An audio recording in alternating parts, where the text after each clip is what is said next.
കൂടുതൽ വാർത്തകളും വീഡിയോകളും കാണാൻ ഈ ചാനൽ സബ്സ്ക്രൈബ് ചെയ്യുക. കൂടെ ബെൽ ബട്ടൺ അമർത്തുക.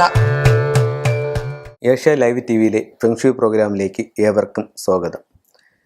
ഇന്ന് ഒരുപാട് സ്ഥാപനങ്ങളുള്ള അല്ലെങ്കിൽ സ്റ്റാഫുകളുള്ള സ്ഥാപനത്തിൽ ഈ സ്ഥാപനത്തിലെ സ്റ്റാഫുകൾ തങ്ങളിൽ ഭയങ്കര കലഹം, അത് വലിയൊരു തലവേദനയായി മാറും അത് നടത്തുന്ന വ്യക്തിക്ക്, അല്ലെങ്കിൽ എൻ്റെ മുതലാളിക്ക്, അല്ലെങ്കിൽ എൻ്റെ MDക്ക്. അപ്പം ഇത്തരത്തിലുള്ള പ്രശ്നങ്ങൾ നമ്മുടെ സ്ഥാപനത്തിൽ വന്നു കഴിഞ്ഞാൽ നമുക്കിത് എങ്ങനെ ഫെങ്ഷു ഉപയോഗിച്ച് ഇതിനെ ഓവർകം ചെയ്യാം, അല്ലെങ്കിൽ ഫെങ്ഷുവിൽ ഇതിനെന്താണ് റെമഡി എന്നുള്ളതാണ് ഇന്ന് ഞാൻ നിങ്ങളുമായിട്ട് ഷെയർ ചെയ്യുന്നത്.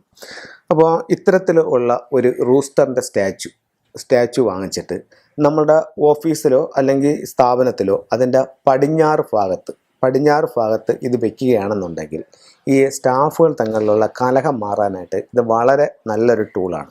അപ്പോൾ ഇത്തരത്തിലുള്ള ടൂൾ നിങ്ങൾ ഉപയോഗിച്ച് നോക്കും, നിങ്ങൾക്ക് ഉറപ്പായിട്ടും അതിൻ്റെ മാറ്റം നിങ്ങൾക്ക് അറിയാനായിട്ട് സാധിക്കുന്നതാണ്.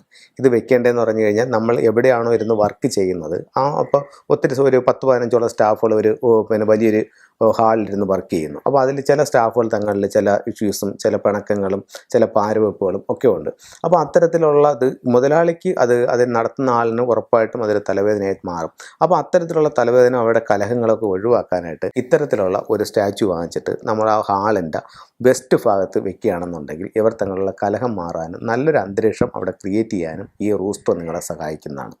അതുപോലെ മറ്റൊരു പ്രധാന പ്രശ്നം എന്ന് പറഞ്ഞാൽ ചിലർ പറയും സ്റ്റാഫുകൾ വരുന്നുണ്ട്, കടയ്ക്ക് ബിസിനസ്സും കാര്യങ്ങളെല്ലാം ഉണ്ട്, പക്ഷേ എന്താ പ്രശ്നം, സ്റ്റാഫുകളൊന്നും നിൽക്കുന്നില്ല. സ്റ്റാഫുകൾ വരും പോകും, ആരും വരുന്നവർ സ്ഥിരമായിട്ട് നിൽക്കുന്നില്ല. ഇതിനെന്ത് ഫെങ്ഷുവിൽ എന്തെങ്കിലും ഒരു റെമഡി ഉണ്ടോ അല്ലെങ്കിൽ ഒരു ടൂൾ ഉണ്ടോ എന്ന് ചോദിക്കുന്ന ഒത്തിരി ആൾക്കാരുണ്ട്. അപ്പോൾ അതിന് നമുക്ക് ഫെങ്ഷുവിൽ നല്ലൊരു ടൂൾ എന്ന് പറയുന്നത് ഒരു ക്രിസ്റ്റൽ ബോളാണ്.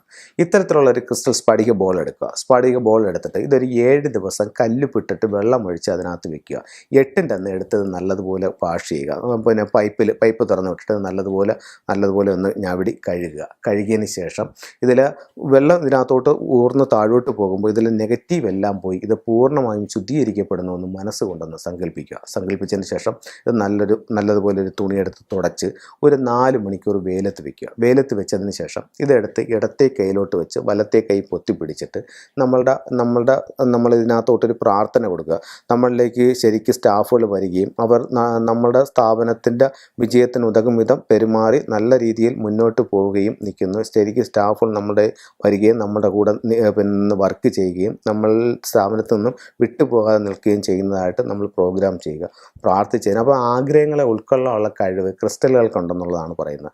അപ്പോൾ ഈ ആഗ്രഹം ഈ ക്രിസ്റ്റൽ ഉൾക്കൊള്ളുകയും ഇത് നമ്മുടെ സ്ഥാപനത്തിൻ്റെ വടക്ക് പടിഞ്ഞാറ് നോർത്ത് വെസ്റ്റ് ഭാഗത്ത് ഇതിനെ ഹാങ് ചെയ്യുകയാണെന്നുണ്ടെങ്കിൽ നമ്മളിൽ വരുന്ന സ്റ്റാഫുകൾ പിണങ്ങിപ്പോകാതെയോ മറ്റൊന്നും ഉണ്ടാവാതെ അവിടെ സ്ഥിരമായിട്ട് നിൽക്കാനും നമ്മളോട് ആത്മാർത്ഥത കാണിക്കാനും ഒക്കെ ഇത് ഈ സാധനം നിങ്ങളെ വളരെയധികം സപ്പോർട്ട് ചെയ്യുന്നൊരു ടൂളാണ് ഈ ക്രിസ്റ്റൽ ബോൾ എന്ന് പറയുന്നത്. അപ്പോൾ ഇത്തരം ടൂളുകൾ നിങ്ങൾക്ക് ഉപയോഗിച്ച് നോക്കുമ്പോൾ ഇതിൻ്റെ മാറ്റങ്ങൾ നിങ്ങൾക്ക് കറക്റ്റായിട്ട് അനുഭവിച്ചറിയാവുന്നതാണ്. അപ്പോൾ ഇത്തരത്തിലുള്ള ഓരോ ടൂളുകളും നിങ്ങൾ വയ്ക്കുമ്പോൾ അതിനെ എനർജൈസ് ചെയ്ത് പ്രോഗ്രാം ചെയ്തിട്ട് വേണം വയ്ക്കാനായിട്ട്. ഇത്തരത്തിലുള്ള എല്ലാ ടൂൾസും നമ്മുടെ ഷോപ്പിൽ നിങ്ങൾക്ക് അവൈലബിൾ ആണ്. ആർക്കെങ്കിലും ആവശ്യക്കാരുണ്ടെന്നുണ്ടെങ്കിൽ നിങ്ങൾക്ക് അത് ഓർഡർ ചെയ്ത് കഴിഞ്ഞാൽ കൊറിയർ വഴി നിങ്ങൾക്ക് അയച്ചു തരുന്നതാണ്.